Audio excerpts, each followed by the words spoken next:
71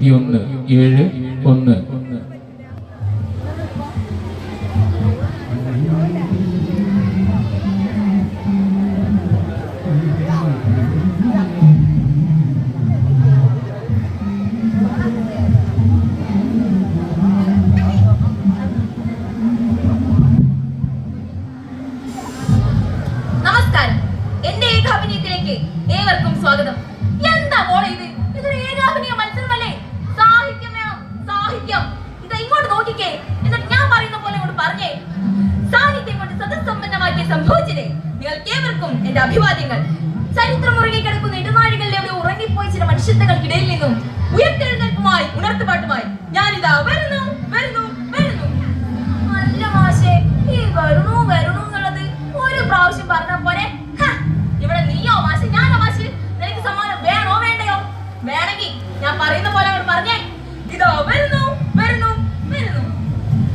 സുഹൃത്തുക്കളെ, നിങ്ങൾ കണ്ടില്ലേ, ഇതുപോലുള്ള ചില ആളുകളുടെ ഇടപെടലുകൾ കാരണം കഴിഞ്ഞ കുറെ നാളുകളായി നമ്മൾ കണ്ടുവരുന്ന ചില പതിവ് ഏകാഭിനയങ്ങളാണ് ഇവിടെ എത്തുന്നത്. അടിസ്ഥാനത്തിൽ അമിതാഭിനയവും വീഴ്ചയുമെല്ലാം സമ്മാനാർഹമാകുമെന്ന് ഇവർ ധരിച്ചു വെച്ചിരിക്കുന്നു.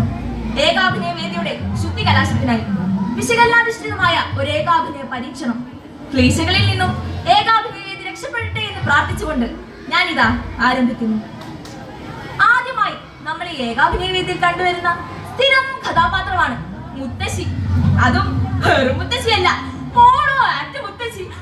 നിങ്ങൾക്കറിയാമോ ഞാൻ എന്റെ കുഞ്ഞിനെ എങ്ങനെയാ വളർത്തിയത്? മുത്തശ്ശിക്ക് ഇങ്ങനെയാണോ ചെയ്യുന്നേ? മുത്തശ്ശിക്ക് ചെയ്യുമ്പോ ദേഹത്തിന്റെ വിറക്കണ്ടേ? കാലൊക്കെ ഇങ്ങനെ താഴ്ത്തി തക്കിണ്ടാ തക്കിണ്ടാ എന്നൊക്കെ ചെയ്യണം. എന്റെ മക്കൾ ഉപേക്ഷിച്ചു പോയ എനിക്ക് പ്രതീക്ഷിക്കുവാൻ ആരുമില്ല. ഒരാൾ വിളിച്ച് ഒരാളാണ് വിളിക്കാതെ വീഴുന്ന അതിഥി മരണം. മരണം എന്നൊക്കെ പറയുമ്പോ ഒരു ഫീല് വേണ്ടേ? അയാളാണ് വിളിക്കാതെ വരുന്ന അതിഥി മരണോ. അടുത്തതായി നമ്മൾ കണ്ടുവരുന്ന കഥാപാത്രമാണ് വെളിച്ചപ്പാട്. വർഷങ്ങളായി അമ്മ ദൈവമായി കോലം തുള്ളുന്ന ഒരു കോമരമാണ് ഞാൻ. എന്നിട്ടും എന്റെ കുടുംബത്തിന്റെ അവസ്ഥ ഇതാണല്ലോ. എന്റെ കുടുംബം മുഴുവൻ പട്ടിണിയാണല്ലോ, മുഴുവൻ പട്ടിണിയാണല്ലോ. മാഷേ മാഷേ, ഈ മുഴു വേണോ മാഷേ? ഓ, നീ വേറെ പറഞ്ഞാ മതി.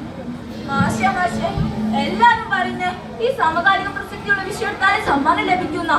എനിക്ക് വേണം മാഷേ ഈ സമകാലിക പ്രസക്തിയുള്ള വിഷയം. ഈ ചാനലും പീഡനവും ഒക്കെ കേടോ. ഈ പെൺകുട്ടികളുടെ ഏകാഭിനയം എന്ന് പറഞ്ഞാലേ ഈ ചാനലും പീഡനവും ഒക്കെ. പിന്നെ ഈ സമകാലിക പ്രസക്തിയുള്ള വിഷയം, നമ്മൾ ഈ സമകാലിക പ്രസക്തിയുള്ള വിഷയം എടുത്തിടുന്നു, സമ്മാനമായി പോരുന്നു, എടുത്തിടുന്നു, സമ്മാനമായി പോരുന്നു.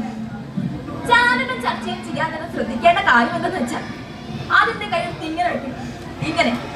നമസ്കാരം, സന്ധ്യ ന്യൂസിലേക്ക് എല്ലാവർക്കും സ്വാഗതം. 12 വയസ്സുകാരിയായ പെൺകുട്ടിയെ 12 പേർ ചെന്ന് പീഡിപ്പിച്ച കഥയാണ് നമ്മൾ ഇന്നിവിടെ പറയാൻ പോകുന്നത്. പീഡനത്തിനിരയായ പെൺകുട്ടിയുടെ വീട്ടിൽ നമ്മുടെ ക്യാമറമാനുണ്ട്. നമുക്ക് ലൈവ് ദൃശ്യങ്ങളിലേക്ക് പോകാം. പീഡനത്തിനിരയായ പെൺകുട്ടി ചെയ്യാൻ തന്നെ ശ്രദ്ധിക്കേണ്ട കാര്യം എന്തെന്ന് വെച്ചാൽ ആദ്യത്തെ കൈയെടുത്ത് ഇങ്ങനെ വെക്കണം, ഇങ്ങനെ. എന്നിട്ട് ആരെന്ത് ചോദിച്ചാലും വേണ്ട വേണ്ട പേടിയാ എന്നൊക്കെ പറയണം. ഉദാഹരണത്തിന് വേണ്ട വേണ്ട എനിക്ക് പേടിയാ, എനിക്ക് പേടിയാ,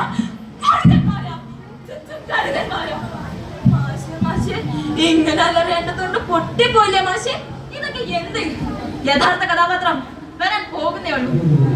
അതേ സുഹൃത്തുക്കളെ, ഏകാഭിനയ വേദിയിലെ എക്കാലത്തെയും സൂപ്പർ സ്റ്റാർ ദേ വന്നിട്ടുണ്ട്. ഞാൻ വിളിക്കാം. 30 വെള്ളിക്കാശ്, 30 വെള്ളിക്കാശ്.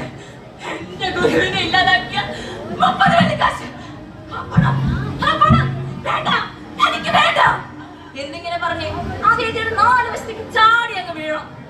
മാഷേ മാഷേ, 2 വശത്തേക്ക് വീണ പോലെ എടാ, വീഴ്ചയ്ക്ക് അനുസരിച്ചാണ് പോയിന്റ്. നീ എത്രമാത്രം വീഴുന്നോ അത്രമാത്രം നിന്റെ പോയിന്റ് ഇങ്ങനെ കേറി വരും. 30 വെള്ളിക്കാശ്, 30 വെള്ളിക്കാശ്. ഇങ്ങനെ ചെയ്താ എനിക്ക് സമ്മാനം ലഭിക്കും മാഷേ.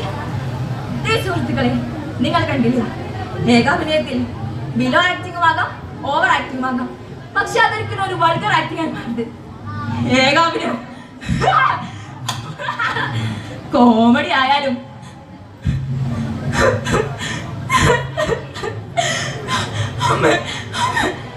ട്രാജഡി ആയാലും ബോറടി ആവരുത്. നന്ദി, നമസ്കാരം.